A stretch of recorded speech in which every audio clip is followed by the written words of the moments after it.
Hello everyone, it is Joe here from OmniPoke, the channel that brings you guys everything Pokemon. If you're looking for PTCGO codes, including the stuff from Silver Tempest, make sure you check out the Potown store. You can get a 5% discount on your orders using that code OmniPoke. For today's video, we are on PokeStats because we're going to be looking at the Kyoto Champions League top 16 decks. A lot of interesting stuff going on here, and this was a 2,950 player tournament playing in our format, which is very relevant, and it was a best of one format over in Kyoto, so decks all with very, very good records to make it here in the first place. You need to have a 7-2 or better record going into day 2, and then after day 2 Swiss, it's the top cut of 16. So yeah, these are the decks that ended up featuring. It was a Regis winning the entire thing. We have a Lugia in second place, as well as a couple others in top 8. We had an Eternatus Weezing, Lost Zone toolbox with the Kyogre, a Mew doing pretty well, another toolbox with just Zamazenta and no Kyogre.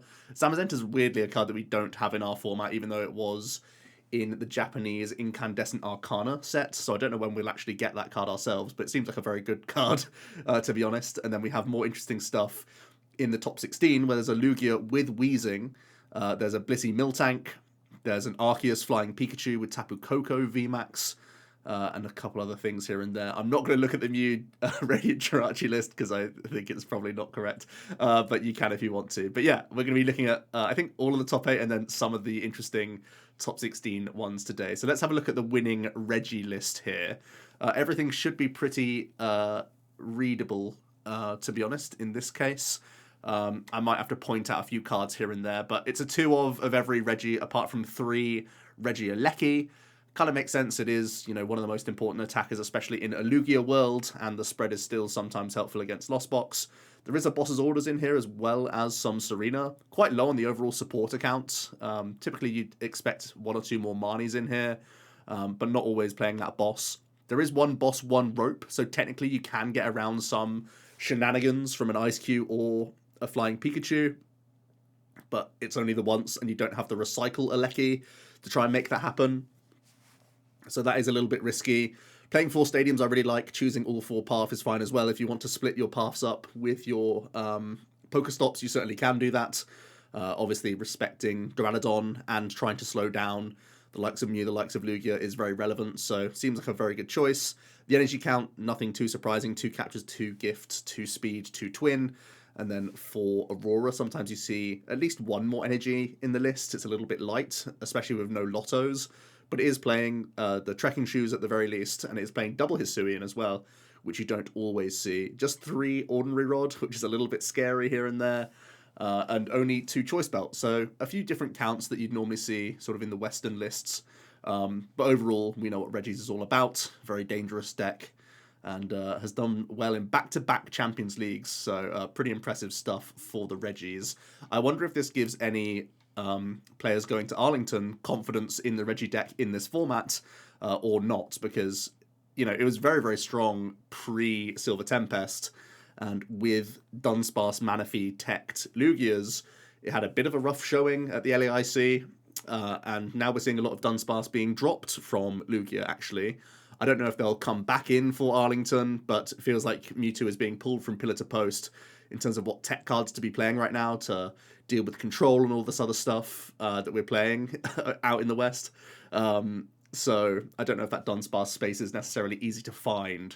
But yeah, just an interesting discussion point going forward. I think Lightning is going to have a good time going ahead. Now, Lugia did come second, and let's bear in mind, you get to play a much more streamlined build. This is very similar to Todd's LAIC 60 here. You get to play more streamlined, because in best of 1, 25 minutes, I think it's a bit harder to play a control deck to try and actually reach that win condition. So I would bear that in mind. That's a small difference in best of 1 Japanese events rather than our tournaments of best of 3, 50 minutes, where you can win a long game in like 40 minutes to fulfill your control win condition much more easily. So it does mean that you get to play quite a straightforward Lugia, and it seems to have done the trick here. Nothing too crazy in any department, really. Playing 16 energy, I guess, is a bit of a discussion point. I think I could easily see people making the space for 16 energy just because we're expecting energy destruction style decks in the game, but otherwise you get to play a very standard, straightforward Lugia, and that's when it's at the peak of its powers, when it can do whatever it wants. It has its 3 big tech cards. I guess Crobat's a bit of a talking point as well, instead of like Second Fish or Eldegoss or anything like that, but yeah, seems to be a very straightforward build of Lugia. Did very well to get second place. In top 4 then, very interesting. It wasn't just in top 4, it was also in top 16, another Eternatus Weezing, so not just a one-hit wonder. Eternatus may be creeping back into our metagame. Maybe we're slow off the mark with this one. But we have started to see quad Weezing decks pop up, so this is just another iteration of that, where we're actually, you know, the shell of a good deck that just has a Weezing package in it, rather than being like, here is my deck, I'm 4 Weezing, 4 Crushing Hammers, I hope I hit my good matchups. So this is a much more reasonable list, I would say. With the 4-3 Weezing still being in here, couple Switch in the list as well as 1 Hiding Darkness Energy, and it is playing 2 Boost Shake and 2 Forest Seal Stone, and because obviously you're Crobat digging and using Eternatus, you don't have a V-Star power. Having access to this is massive to cherry pick your pieces, Boost Shake if it has to be. You know, it can slow down Lost Box players, obviously.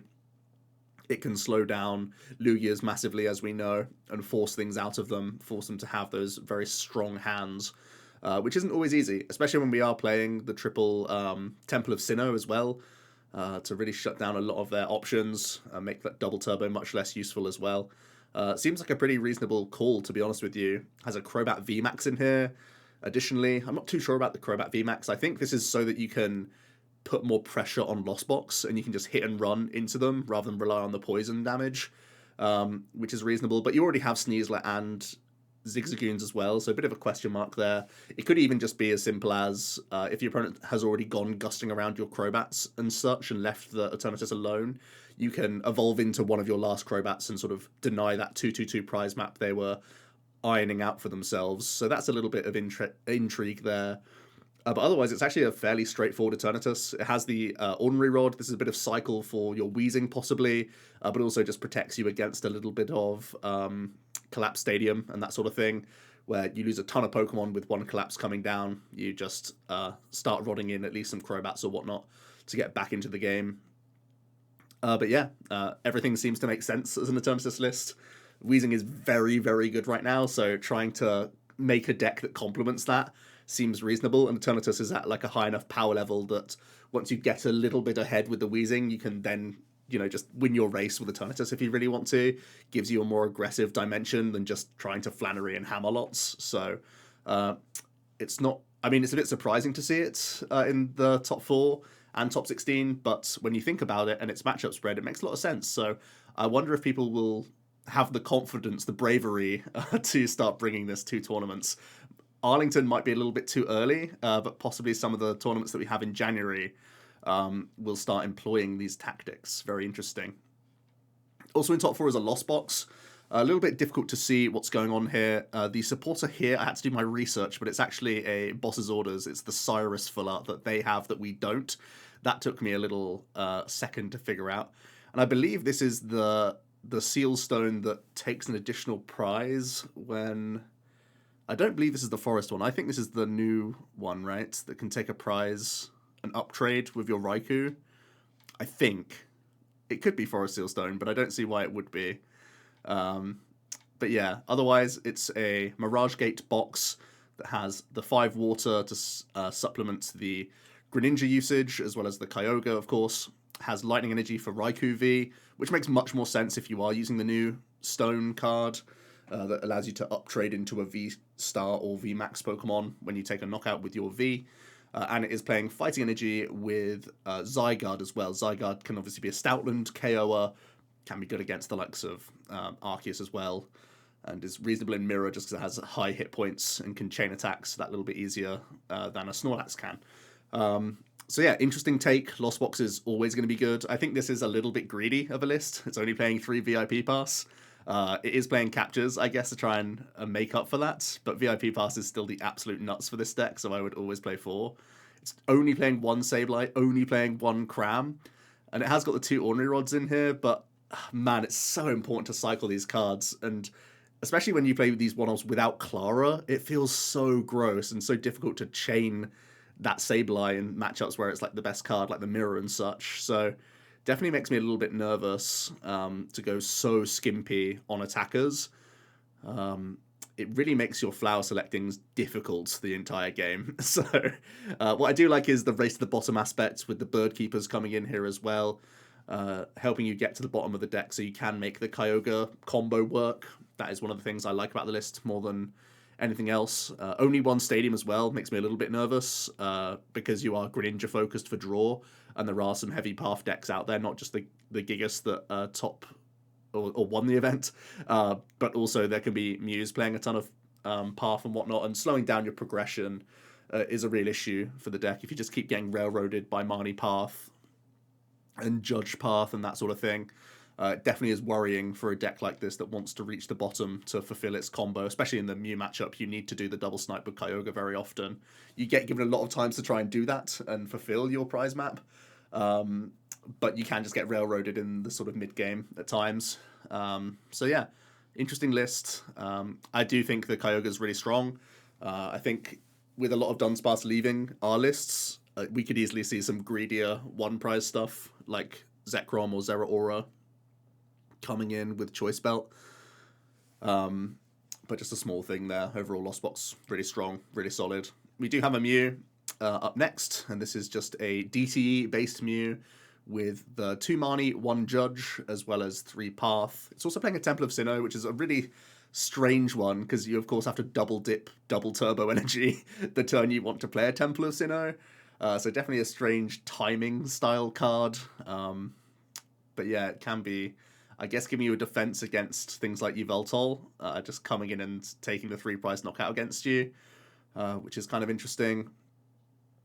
Outside of that, it's more or less straightforward with just 1 boss, 1 Serena, I guess is a little bit tight on Gust cards, but you are playing the cross switches to sort of make up for that. Seeing no Silene is a little bit strange. Such a nice bailout card that can get you an extra powerful colorless, can get you just back into other things, even DTE at times. It can allow you to be more brutal with like your Mew VMAX and stuff and get rid of them in the opening bull search, not really having to worry. But this is the very high vacuum path approach, I guess, which has become a lot more popular.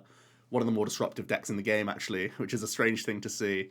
And the flip-flop of Marnie and Judge is a bit of a debate because Marnie gets away, like, you don't really care about the card draw in Mew, so you can actually use the higher power level Judge more often. So I wouldn't mind a flip-flop here either, to be honest with you.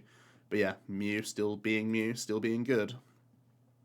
Next up we have this Zamazenta Lost Box. I believe this was top 8 and top 16. Yeah, so Zamazenta in top 8, yeah, and top 16.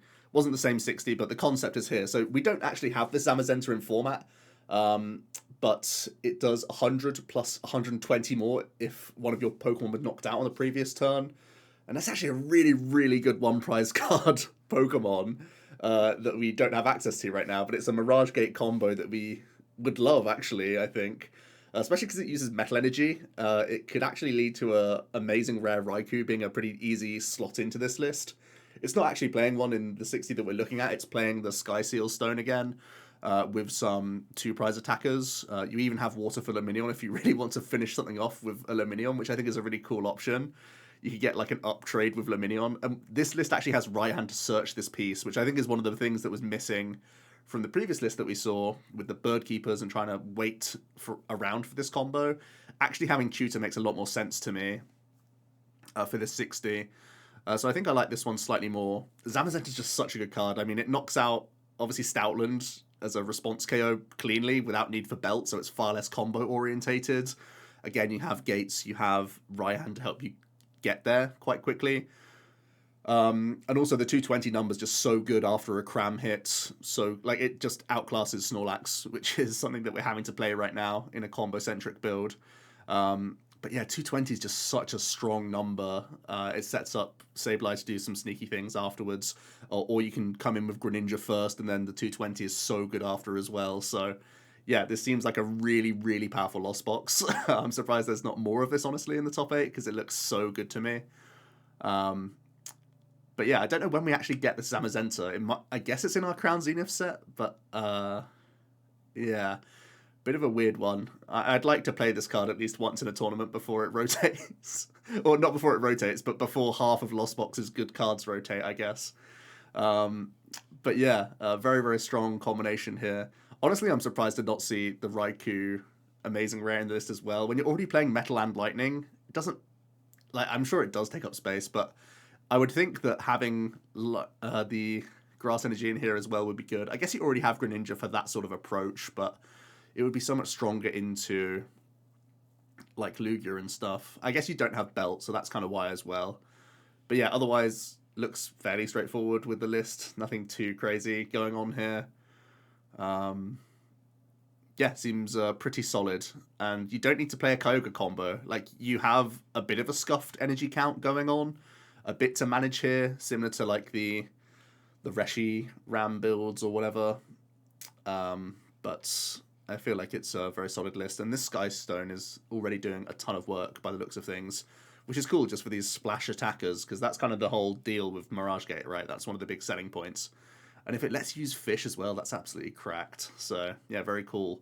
Lost Box doing well. This is kind of what I would like to play if I could in Standard, but we don't have the Zamazenta yet.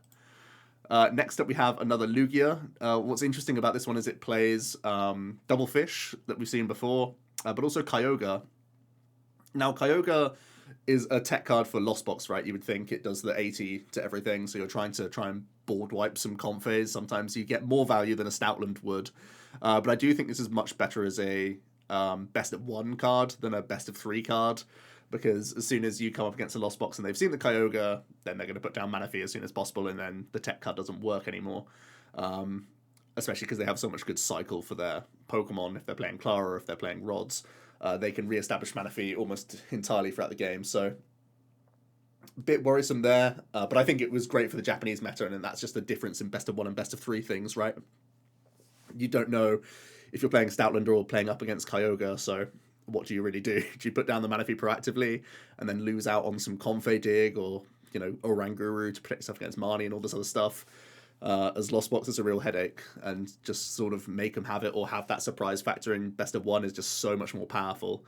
In terms of other cards in the list, nothing too crazy going on here. Not playing a Lost Vacuum, so you are vulnerable to Duraludon. But it's playing a Path of its own, which is a really weird, like, one-of card to have in the list, I think, because you don't have any specific tutor for anything like this, and it's not really a card you want to play in a lot of instances. I guess it can block some stuff in Mirror and block Mew at times, but maybe, again, it's best of 1 surprise factor things where you just catch someone off guard completely by playing this. Otherwise, more or less straightforward. The Burnett is something I don't really believe in too much. And the Roxanne, I guess with Luminion, it makes sense to be playing Roxanne. A lot of our Lugias aren't playing it right now. Maybe it gets stronger with a Path in the list as well. So a bit more of a teched out supporter line than most lists that you would see at the moment.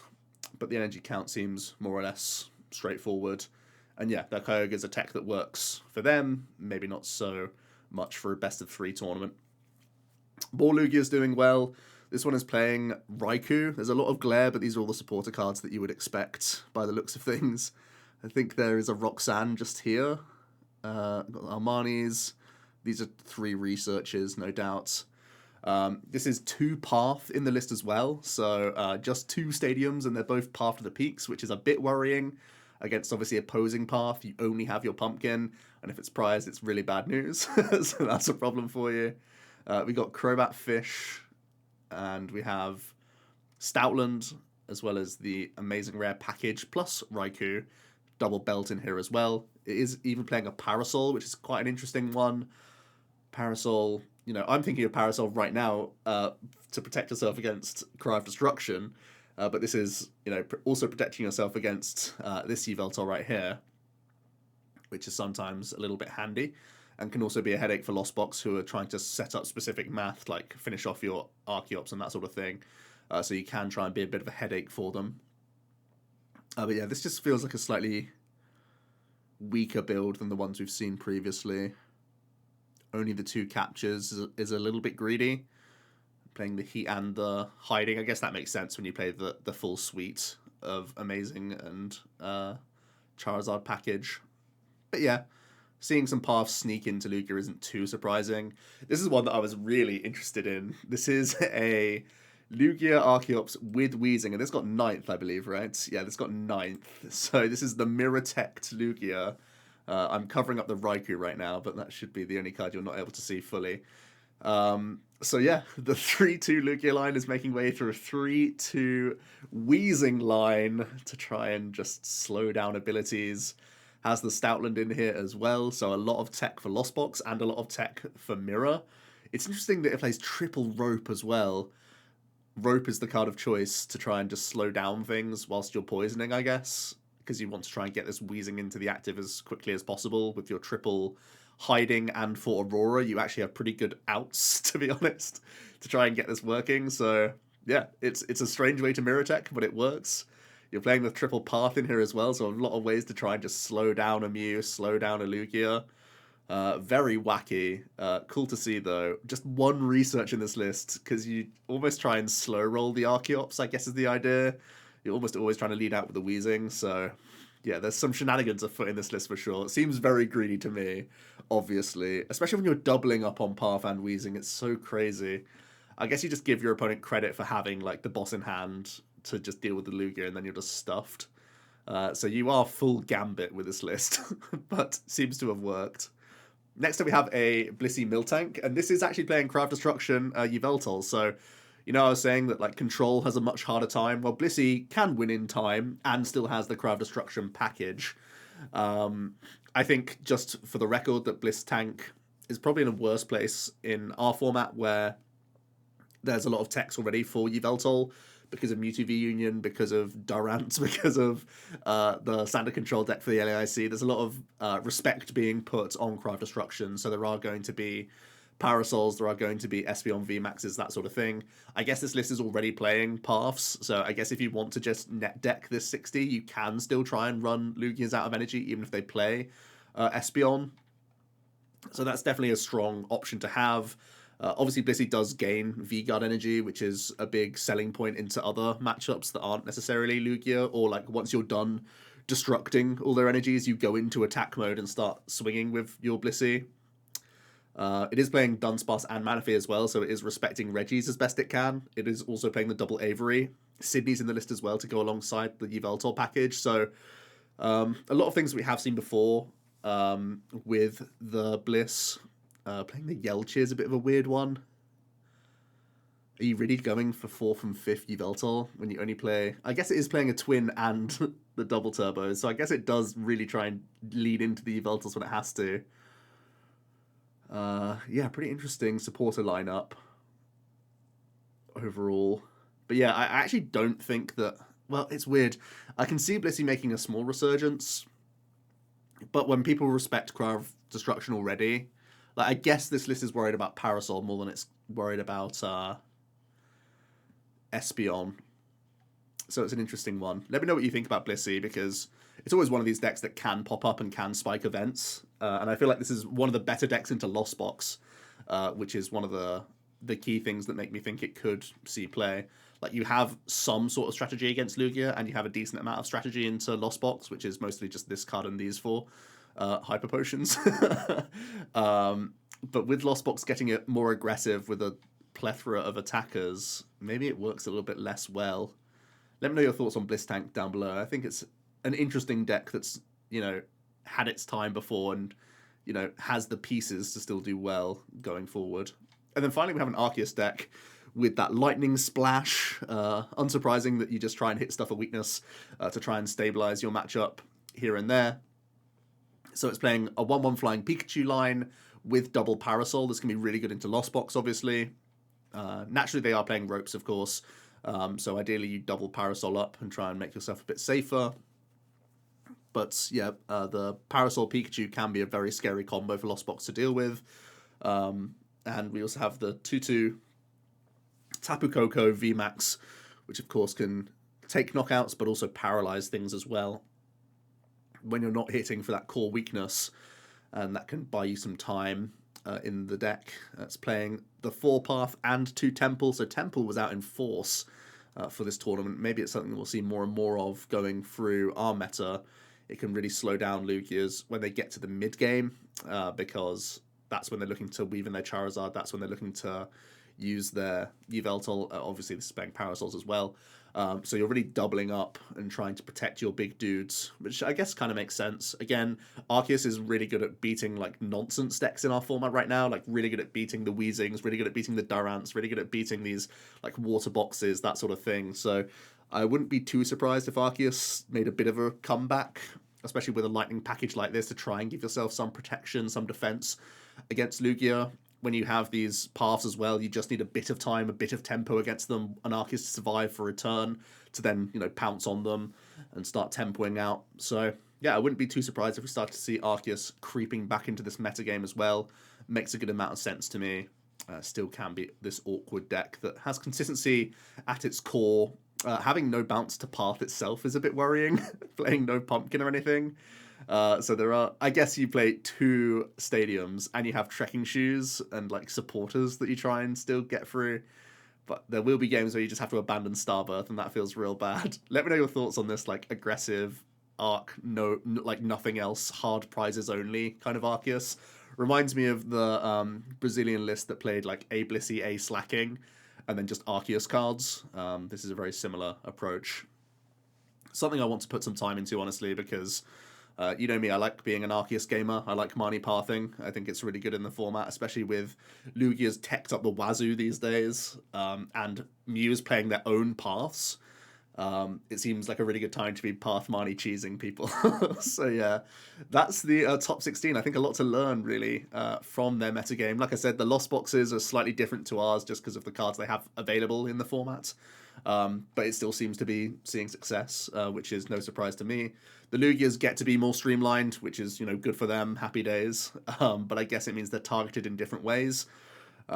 Seeing an uptick in possibly Eternatus, possibly Blissey, and possibly Arceus are things that I'm expecting for our own meta soon as well. So again, maybe it's too soon for Arlington, but maybe there will be more people out in force finding new ways to play decks in the format. Let me know what you think about Regis. Does it give you more confidence to play the Regi deck going ahead?